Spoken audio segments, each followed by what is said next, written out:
وبركاته. بسم الله الرحمن الرحيم. الحمد لله رب العالمين، والصلاة والسلام على محمد وعلى آله وصحبه أجمعين.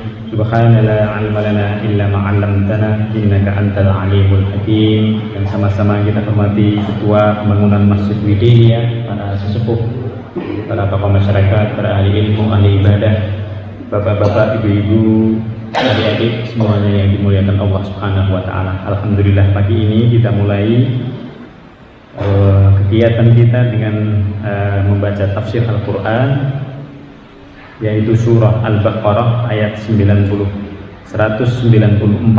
Surah Al-Baqarah 194. Mari kita baca bersama-sama beberapa ayat yang menjadi tema dari kajian kita pada kesempatan pagi hari ini.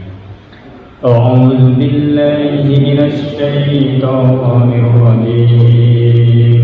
Bismillahirrahmanirrahim. Asy-syahrul haram bisy-syahril haram wal hurmatu qisas.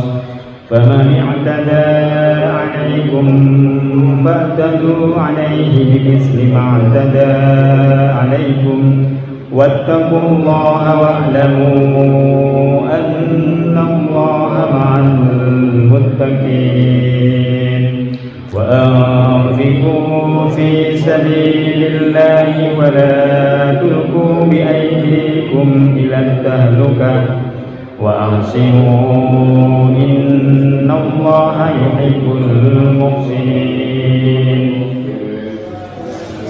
وأتموا الحج والعمرة لله فإن أحصرتم فما استيسر من الهدي ولا تحلقوا رؤوسكم حتى يبلغ الهدى محله فمن كان منكم مريضا أو به أذى من رأسه ففدية من صيام أو صدقة أو نسك فإذا أمنتم فمن تمتع بالعمرة إلى الحج فما استيسر من الهدي فمن لم يجد فصيام 3 أيام في الحج و7 إذا رجعتم تلك 10 كاملة ذلك لمن لم يكن أهله حاضر المسجد الحرام واتقوا الله واعلموا أن الله شديد العقاب.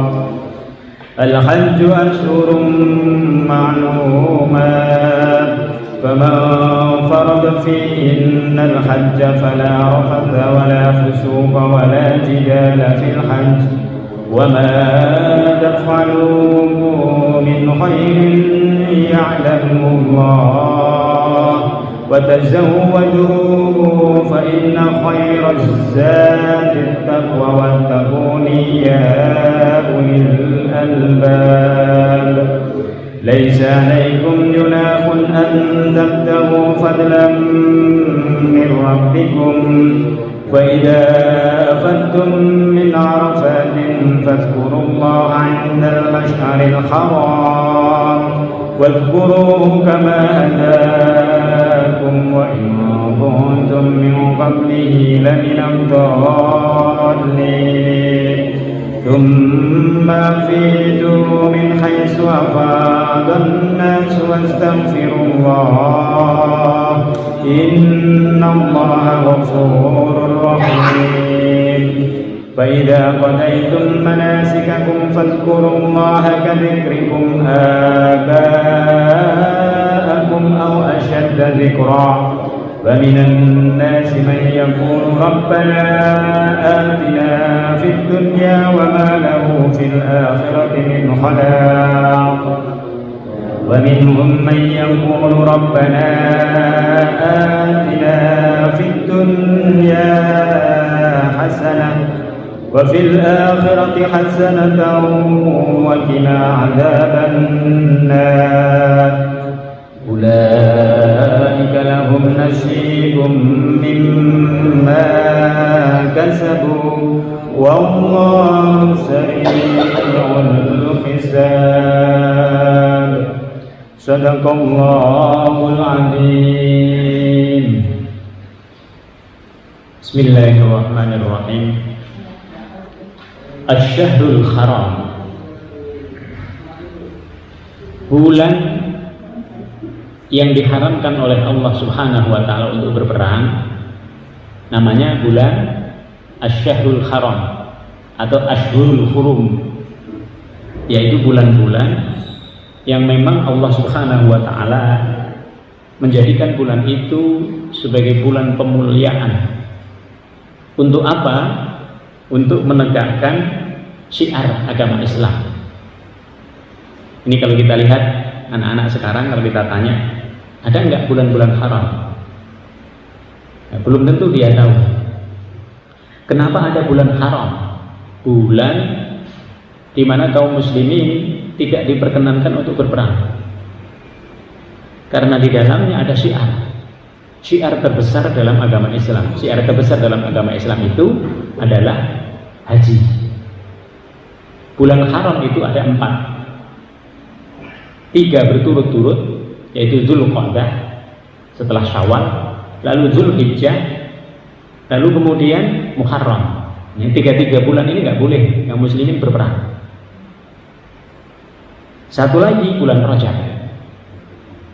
Tapi ada pengecualian. Jadi dalam setiap segala sesuatu itu selalu ada pengecualian. Tapi kalau Asy-Syahrul Haram, tapi kalau tiba-tiba kaum muslimin diserang oleh musuh bisyahril haram, maka mereka boleh membela diri, boleh mereka melakukan peperangan. Dari syarat tadi, syaratnya mereka yang diserang, bukan kaum muslimin yang menyerang. Nah di sini Bapak Ibu bisa lihat pada zaman Rasulullah SAW kaum muslimin lebih banyak diserang. Dari perang Badar, kemudian perang Uhud, lalu perang Khandaq, lalu perang Ahzab, semua kaum muslimin di situ diserang. Baru setelah itu nanti kaum muslimin kuat, lalu kaum muslimin yang mulai melakukan penyerangan. Di bulan haram tetap tidak boleh, kecuali kaum muslimin yang diserang. Maka di sini dikatakan Asy-Syahrul Haram bisyahril haram. Artinya apa? Bulan haram itu terlarang untuk perang. Tapi kalau mereka memulai perang, menyerang kaum muslimin untuk perang, maka kaum muslimin juga harus membela diri, perangi juga mereka bisyahril haram. Maka menjadi halal, menjadi boleh kita berperang di bulan haram.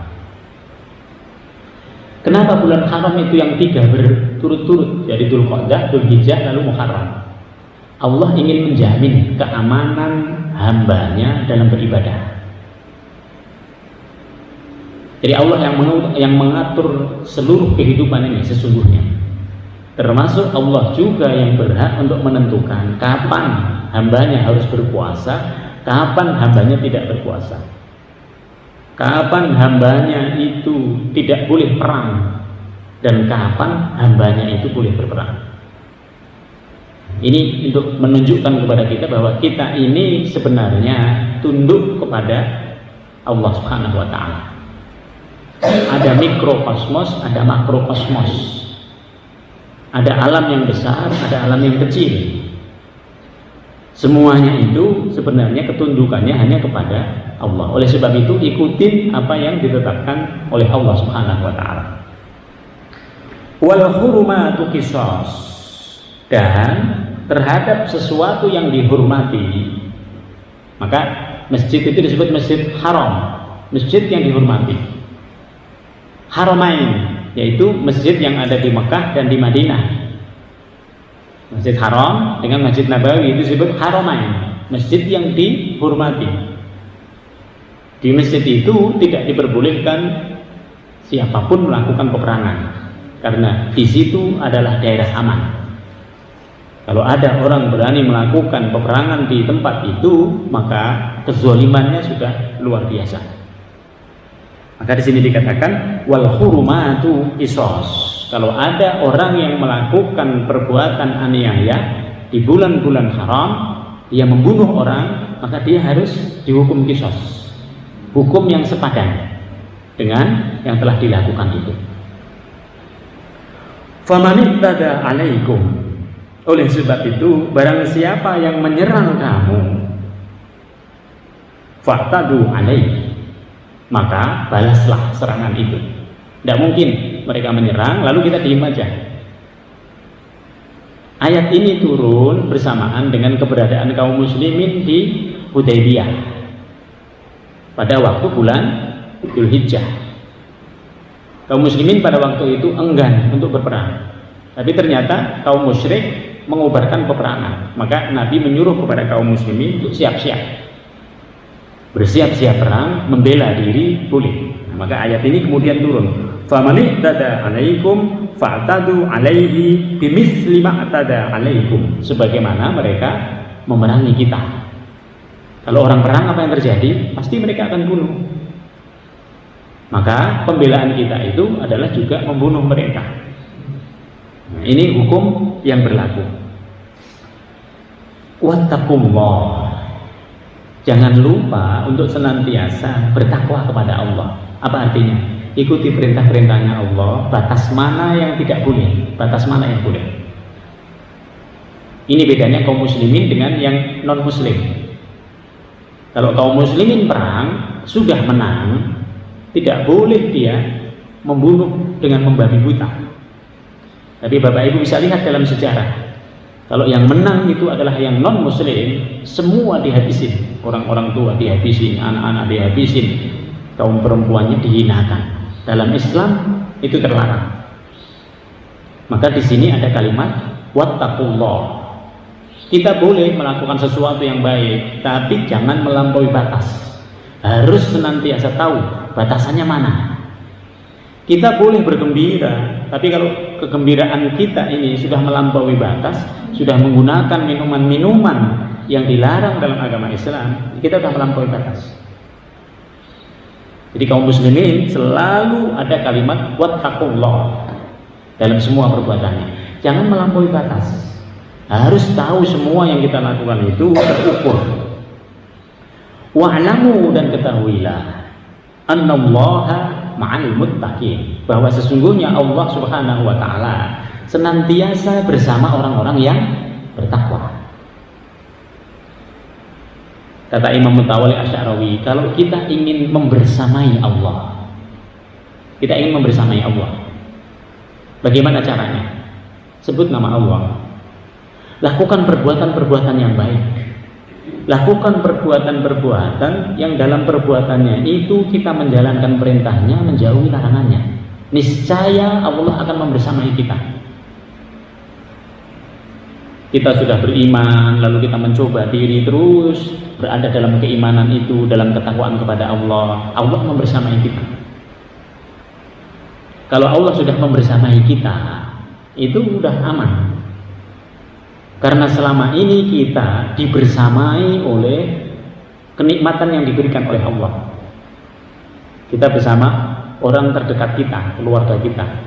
Itu adalah orang yang menjadi bagian dari nikmatnya Allah. Bagaimana kalau Allah yang membersamai kita? Tentu kita akan lebih tenang lagi, tentu kita akan lebih nyaman lagi. Maka kuncinya kalau kita ingin dibersamai Allah, kita harus membersamainya dulu. Membersamainya itu adalah dengan melakukan perbuatan-perbuatan yang baik, yang sesuai dengan ridhonya Allah Subhanahu wa taala. Jadi di dunia ini ada dua perbuatan. Semua perbuatan diizinkan oleh Allah. Orang-orang yang tidak beriman melakukan apa saja diizinkan, tapi tidak diridhoi oleh Allah.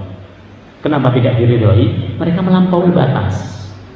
Tapi orang-orang yang beriman dalam melakukan perbuatannya, mereka diizinkan dan diridhoi oleh Allah.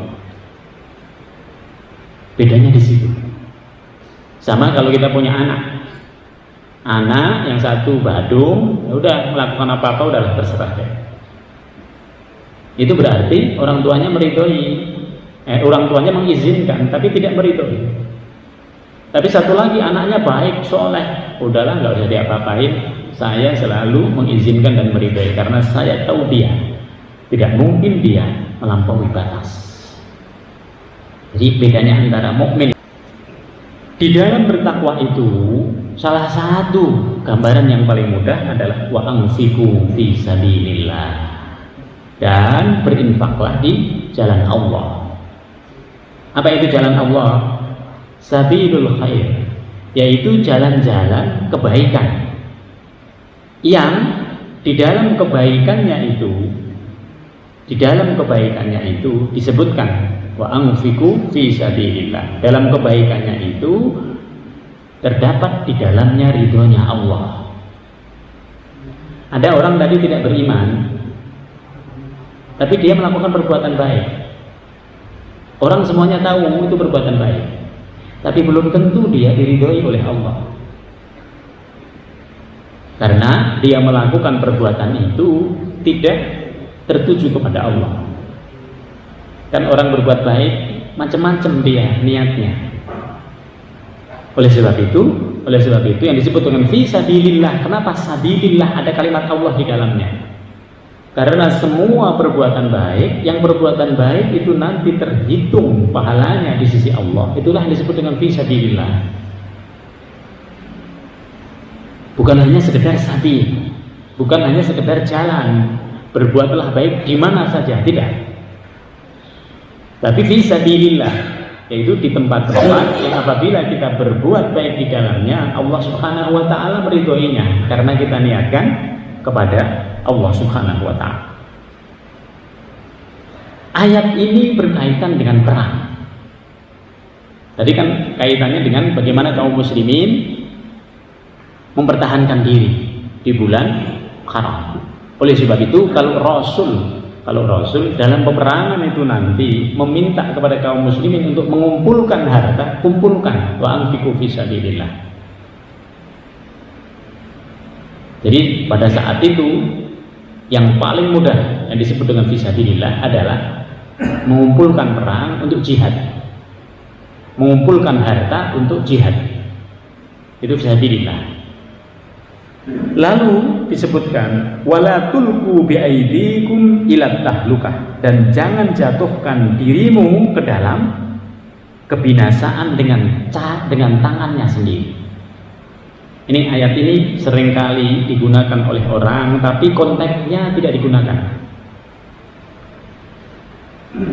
Wala tulqu biaidikum ila tahlukah, dan jangan engkau jatuhkan dirimu ke dalam kebinasaan. Ini diartikan umum, padahal kalau kita lihat konteksnya, apa konteksnya? Ketika ada kesempatan untuk berinfak di jalan Allah tadi, jangan engkau tidak ikut berinfak, karena itu akan menjadi kebinasaan bagimu.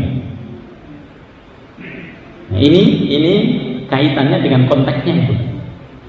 Jadi dulu ketika Rasul mengajak kaum muslimin untuk mengumpulkan harta yang digunakan dalam melengkapi prasarana peperangan, orang-orang munafik dia berpikir dulu, tar dulu, banyak enggak? Kita lihat dulu siapa yang ininya. Nah, di situ. Kalau mereka tidak melakukan infak, mereka jatuh dalam kebinasaan. Kenapa? Karena harta yang diberikan oleh Allah kepada dirinya, salah satu fungsinya adalah untuk menegakkan syiarnya Allah. Ketika harta itu tidak dikeluarkan untuk syiar di jalan Allah Subhanahu wa taala, maka harta itu akan berbalik keburukan buat dia. Inilah konteks yang seharusnya tidak dihilangkan dari ayat ini. Karena sebelumnya ayatnya berbicara mengenai wa anfiqu fi sabilillah. Maka siapa yang tidak berinfak di jalan Allah Subhanahu wa taala, dia sebenarnya mengalami kerugian. Dia dalam kebinasaan, cuman nggak kelihatan sekarang. nggak kelihatan. Coba kalau kita berinfak, kan kita tidak berinfak dengan seluruh harta kita, tidak. Sebagian, lihat aja kebutuhan kita. Nanti kalau kebutuhan kita itu tidak banyak, infaknya dibanyakin. Nanti kalau kebutuhan kita itu lagi banyak, ya infak, tapi terukur aja dulu. Kalau itu tidak dilakukan, kita dalam kebinasaan. Karena harta itu sesungguhnya salah satu dari fungsinya adalah untuk menegakkan syiar. Harta itu sebagaimana disebut juga oleh Imam Al-Marawi, syaqiqur ruh. Harta itu adalah saudara kandungnya ruh kita. Maka kenapa nanti di akhirat banyak sekali disebut harta. Karena yang menemani ruh kita itu adalah harta kita.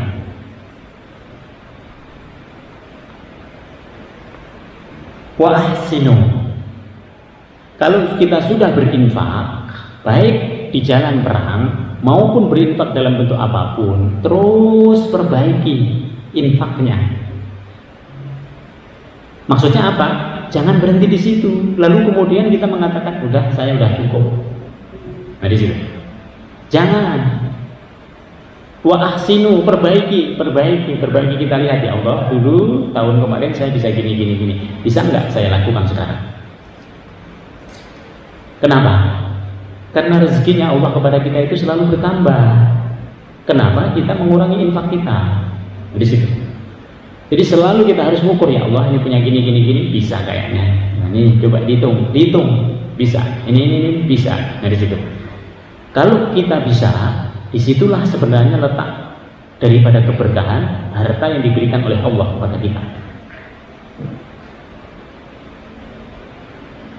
Karena di dalam harta yang kita infakkan itu keberkahannya itu melimpah. Nanti ada lagi begini, ada begini. Kita nggak berhenti. Bapak Ibu bisa buktikan.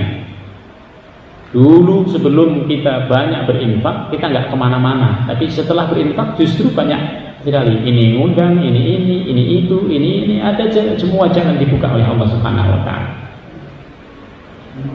Maka disitulah yang disebut bahwa sedekah kita itu tidak mengurangi harta kita, tapi justru sedekah kita itu menyuburkan apa-apa yang sebenarnya kita mau, cuman nggak kelihatan secara matematis saja. Maka di sini kalimatnya wa ahsinu, perbaiki. Tingkatkan.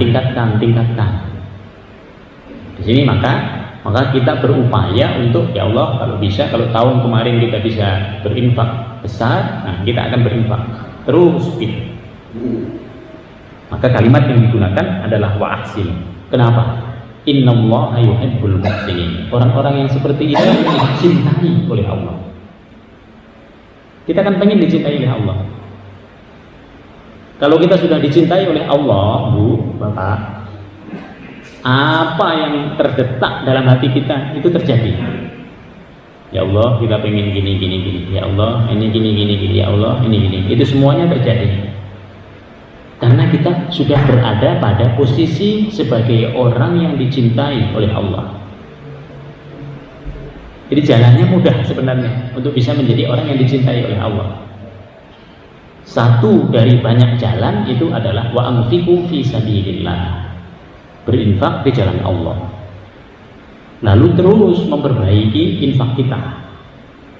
Maka niscaya Allah akan mencintai kita.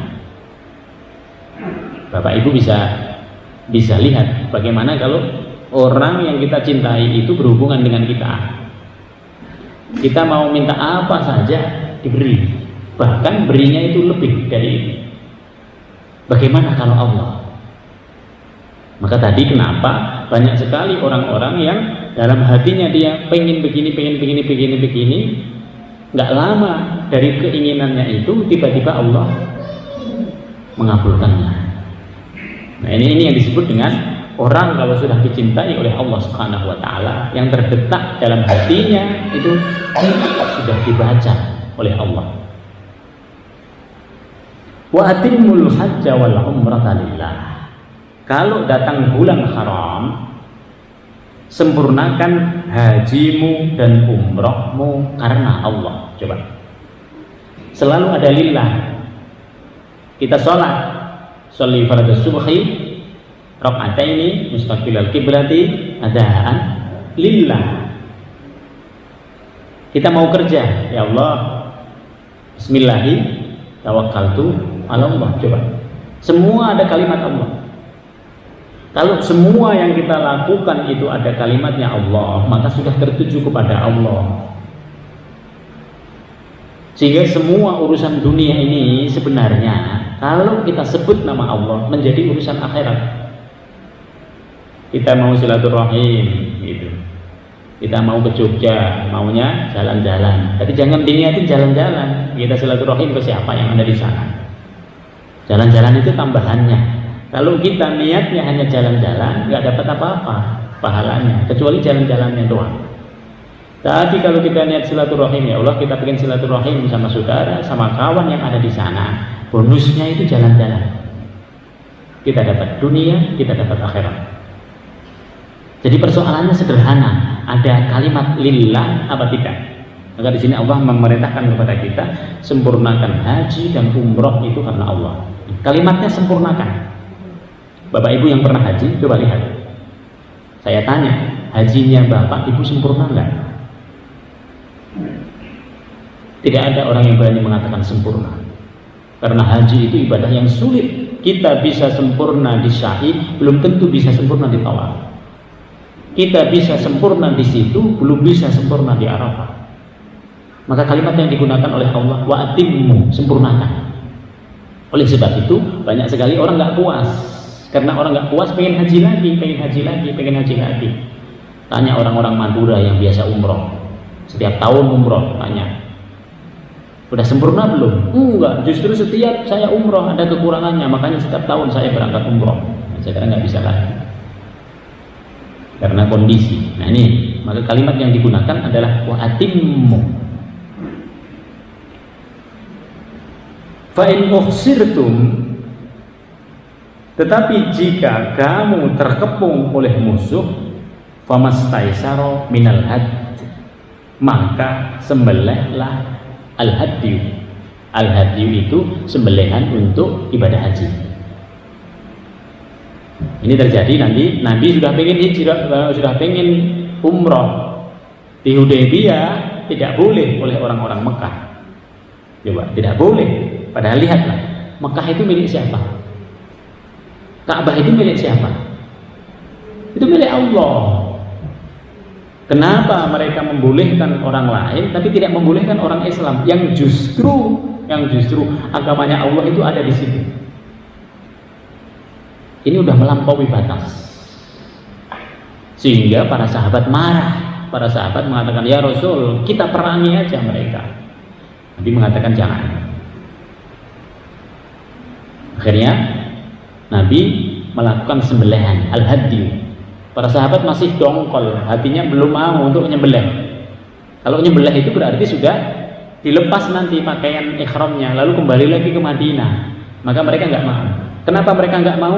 Mereka sudah rindu dengan Mekah. Sudah 6 tahun mereka tidak melihat Mekah, tidak melihat kampung kelahirannya. Dan di Hudaybiyah itu baunya Mekah itu udah kecium. Jadi baunya kota itu udah kecium di situ. Jadi angin yang membawa bau Mekah itu, ini baunya Mekah ini kata dia. Kalau kita nggak sampai bisa masuk Mekah, aduh bahaya, ternyata nggak bisa. Lalu Allah Subhanahu wa Ta'ala memerintahkan kepada Rasul untuk menyembelih al-hadyu. Wala tahliku ru'usakum hatta yablughal hadyu mahillah. Dan jangan kamu mencukur kepalamu sebelum hadyu sampai di tempat penyembelihannya. Ini sa'inya dilakukan nanti setelah al-hadyu. Setelah sembelih baru melakukan sa'i. Begitu sudah sa'i, tahallul. Begitu sudah tahallul, begitu sudah menggunting rambut, berarti sudah bisa dilepas itu pakaian ihramnya.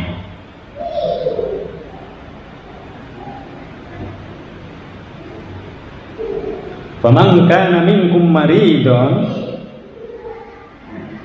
barang siapa di antara kalian ada yang sakit, au bihi adza, atau gangguan di kepalanya, mir ra'sihi, jadi ada gangguan di kepalanya, fa fidyatun min siyamin aw shadaqatin aw nusuk. Barang siapa yang tidak bisa bertahallul, maka dia harus mengganti dengan fidyah. Kan ada orang sudah nyampe di Mekah, jadi orang yang melaksanakan ibadah haji itu tidak semuanya orang sehat. Bisa jadi dia dalam keadaan sakit. Kalau Bapak Ibu perhatikan, kalau pernah menjadi petugas haji, kita bisa melihat ada orang sakit di ibadah haji itu macam-macam. Baru di pesawat sudah sakit, baru sampai di Mekah sudah sakit, belum ibadah. Jadi bermacam-macam di situ. Termasuk nanti kalau dia punya penyakit yang biasa, yang nggak memungkinkan kepalanya untuk dicukur, atau dia sakit sehingga setelah melakukan hadyu tapi dia tidak bisa lalu melakukan tahallul, maka yang seperti itu boleh diganti dengan membayar fidyah. Kalau tidak fidyah, au shadaqatin, atau bersedekah, au nusukin, atau berkurban. Jadi berkurbannya itu nanti terakhir. Oleh sebab itu, kalau orang berada di Mekah, berkurban itu menjadi sunnah.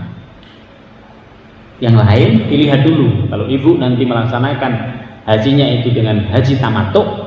Haji tamattu itu apa? Haji yang santai. Datang ke sana, lakukan umroh, lalu habis itu, habis tahallul, lepas baju. Nanti umroh lagi, muter lagi, lalu begitu tahallul selesai lagi, nunggu sampai pelaksanaan ibadah haji itu datang. Ini namanya haji tamattu. Atau haji qiron.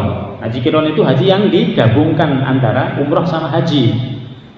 Udah datang menjelang tanggal 9, tanggal 8-nya datang, lalu setelah itu ke Arafah, lalu setelah itu tanggal 10, 11, 12, habis itu pulang. Ini hajinya orang-orang kaya, haji yang digabung. Kalau haji yang seperti itu hanya cukup 5 hari, maka harus membayar fidyah, harus membayar al-hadyu. Dia harus sembelih, harus melakukan sembelihan. Yang nggak melakukan sembelihan yang mana? Haji tamattu, haji qiron, haji ifrad. Haji ifrad yang tidak. Yang tidak itu apa? Harus haji dulu baru umroh.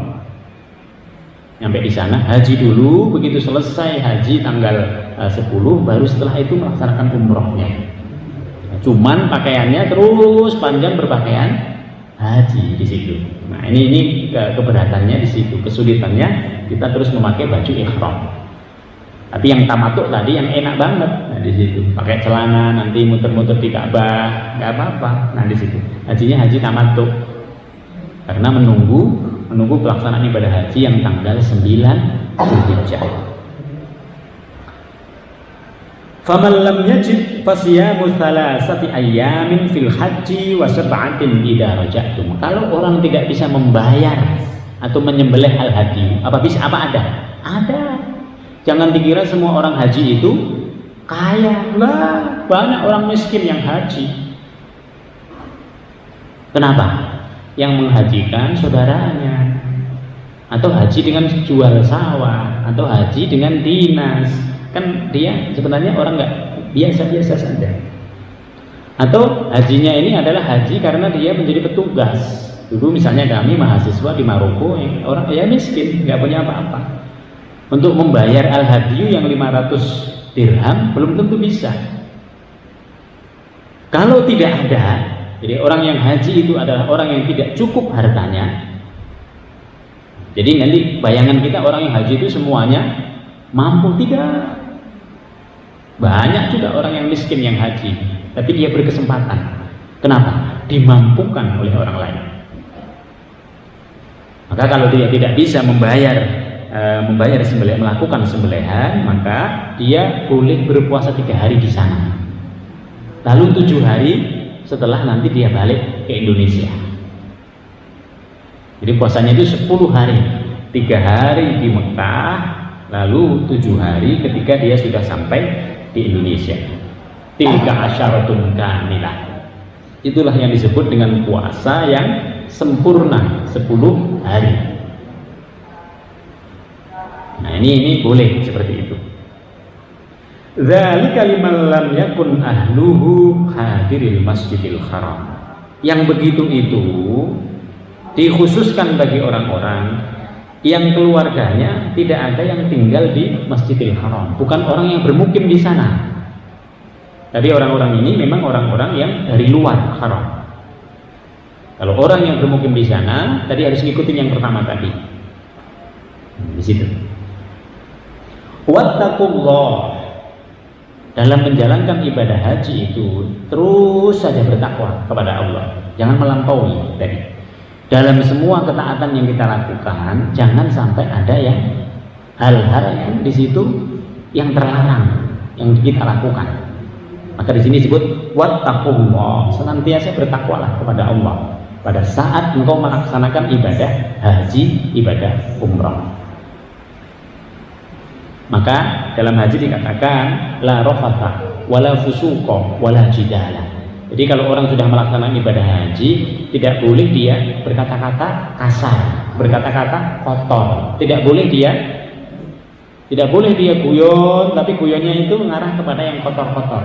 Nah, kan banyak orang sekarang ini guyon, maunya lucu-lucuan gitu. Tapi kalimatnya adalah kalimat-kalimat yang tidak baik. Itu tidak boleh. Sebenarnya bukan hanya di haji tidak bolehnya, sehari-hari harusnya juga tidak boleh. Wala jidal, tidak boleh orang yang melaksanakan ibadah haji itu saling bermujadalah. Bermujadalah itu berdebat. Kamu nggak benar, ini nggak benar. Semuanya itu Allah. Jadi kalau kita ingin melihat perbedaan dalam agama Islam, lihatlah nanti di haji. Macam-macam. Sholatnya berbeda-beda. Di sini. Maka tidak boleh orang berjidal, bermujadalah. Orang tidak boleh berdebat. Lihat aja di situ, tidak ada apa yang berdebat. Semua orang memfokuskan yang dia lakukan itu kepada Allah. Udah nggak peduli mau sholat pakai sendekah atau sholat tidak pakai sendekah, udah peduli. Semuanya yang penting diterima oleh Allah. Semuanya yang penting lillah. Kenapa penting kita untuk senantiasa bertakwa kepada Allah? Wa'lamu, dan ketahuilah annallaha syadidul iqab. Karena sesungguhnya Allah Subhanahu wa taala zat yang maha keras hukumannya. Jadi haji itu, Bapak Ibu sekalian, pahalanya luar biasa. Tapi kalau ada orang yang melakukan perbuatan-perbuatan tercela di haji, maka dosanya juga luar biasa. Nah, di situ. Maka di sini digunakan syadidul iqab. Allah itu zat yang maha keras hukumannya. Al-hajju ashhurum ma'lumat. Haji itu sudah ditentukan bulan-bulannya. Yaitu tadi disebut bulan Dzulqa'dah untuk persiapan, bulan Dzulhijjah untuk pelaksanaan, bulan Muharram untuk kepulangan.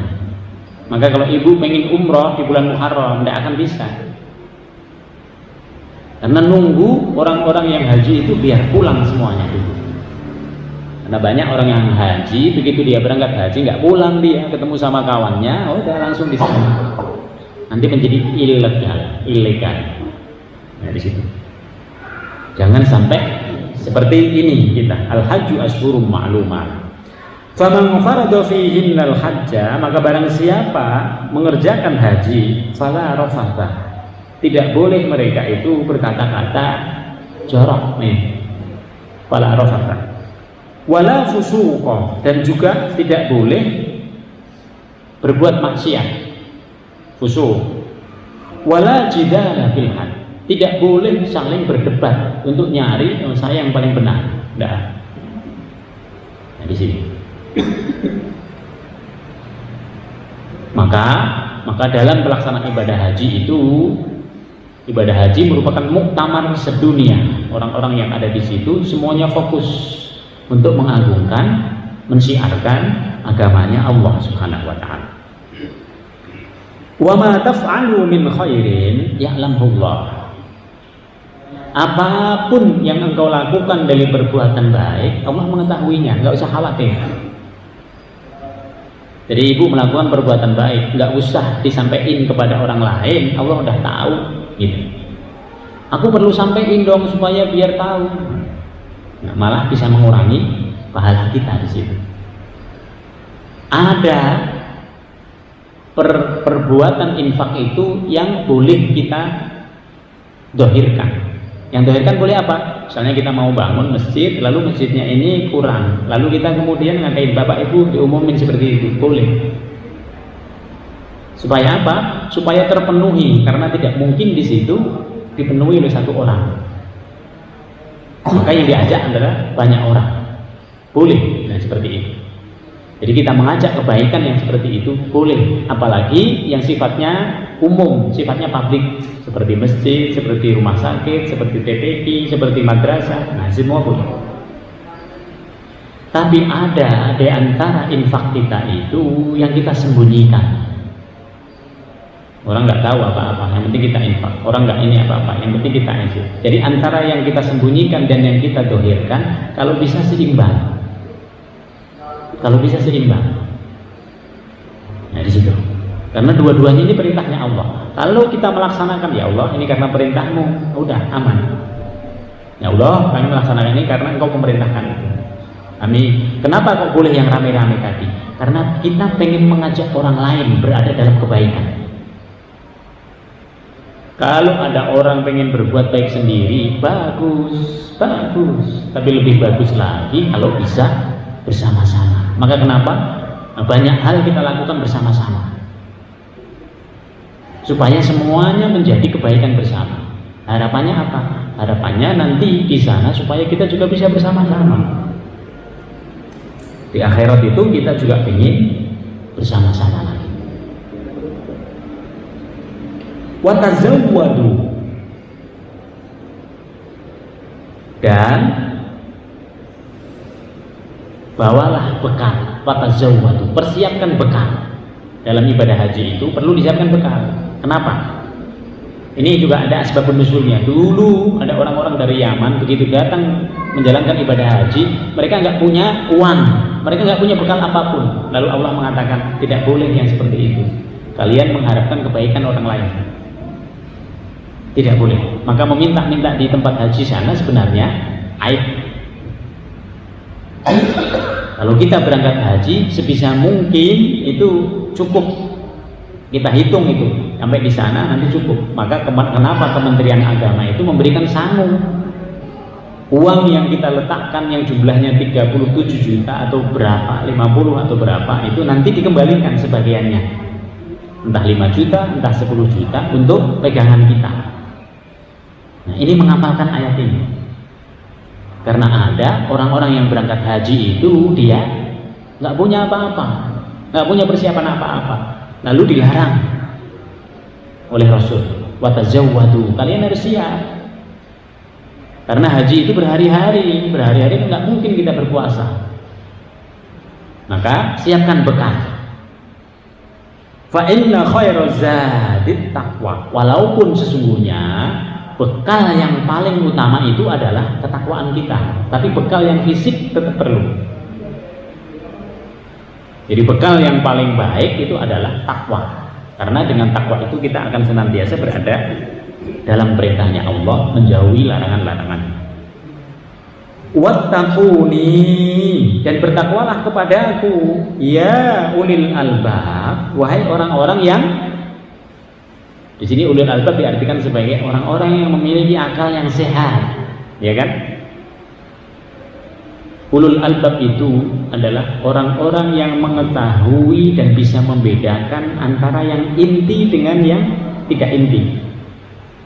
Ini ulul albab, orang yang bisa membedakan kacang dengan kulitnya, dia selalu bisa membedakan, tidak mencampur. Nah, di situ tidak mencampurkan semua, digeneralisasi, tidak. Tapi dia bisa membedakan, ini harus begini, yang ini harus begini, yang ini harus begini, yang ini harus begini. Ini disebut dengan ulil albab. Karena dalam haji nanti banyak hal ibadah-ibadah itu yang tergabung. Haji itu gabungan dari salat, haji itu gabungan dari puasa, haji itu gabungan dari infak. Tiga-tiganya nanti ada di dalam ibadah kita, di dalam ibadah haji itu.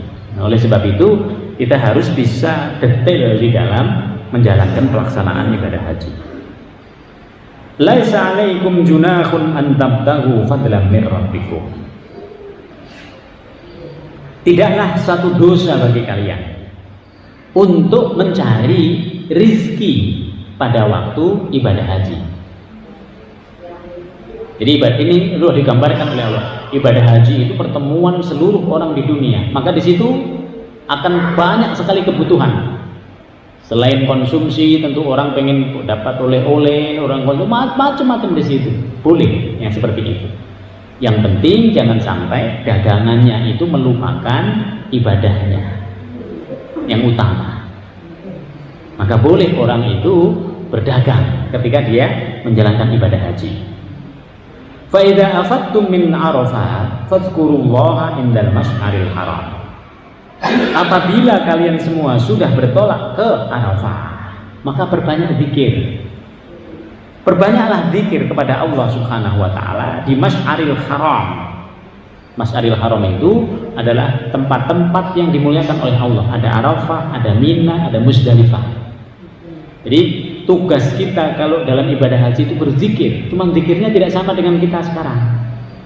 Kalau di sini kita berzikir dengan la ilaha illallah, dengan Allahumma sholli ala Muhammad, dengan astaghfirullahaladzim, dengan subhanallah walhamdulillah wala ilaha illallah. Kalau di sana zikirnya itu adalah labbaik Allahumma labbaik, labbaik la syarika laka labbaik, innal hamda wan ni'mata laka wal mulk la syarika lak. Jadi kalau pakaian umroh itu terus.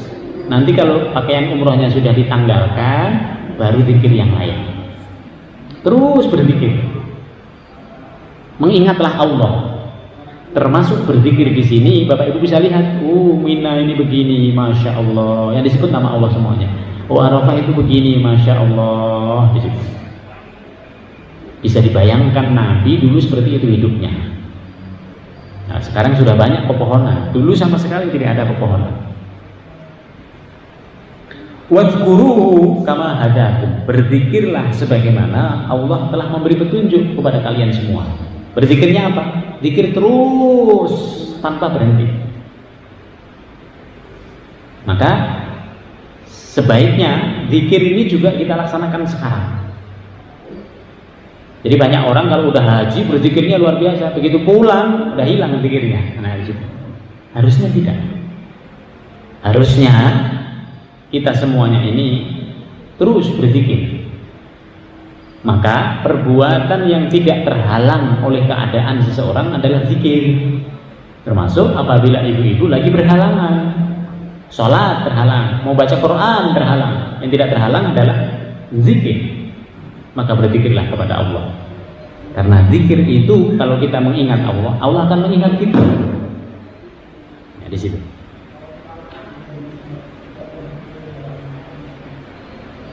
Wadzkuruhu kama hadakum wa in kuntum min qablihi laminadh dhalin. Walaupun mereka itu orang-orang yang telah mendahului kita sebelumnya, ini adalah orang-orang yang dhalin, orang-orang yang tidak tahu bahwa berzikir itu harus selalu dilaksanakan oleh kita sebagai hamba Allah. Tsumma afidu min haitsu afadun nas. Lalu bertolaklah kamu dari tempat orang banyak. Di mana itu? Di Arafah. Jadi di Arafah itu kita harus sudah sampai di Arafah sebelum zuhur. Semua orang yang haji harus dihadirkan, termasuk yang sakit-sakit. Nanti kalau Bapak Ibu bisa lihat, semua rumah sakit mengeluarkan orang yang sakit itu ke Arafah. Jam berapa? Jam 11 dia mulai keluar. Nanti setengah 12 sudah ada di sana, lalu sampai maghrib. Begitu maghrib mereka dikembalikan lagi ke rumah sakit. Al-Hajju al-Arafah, mereka yang haji tidak datang di Arafah tidak sah hajinya. Nah, maka setiap orang yang sakit sekalipun harus dibawa. Nah, di situ. Wastaghfirullah. Perbanyaklah juga berzikir dengan meminta ampunan kepada Allah. Istighfar, astagfirullahaladzim, astagfirullahaladzim. Maka orang yang haji, kalau dia memperbanyak istighfar, hajinya itu haji mabrur.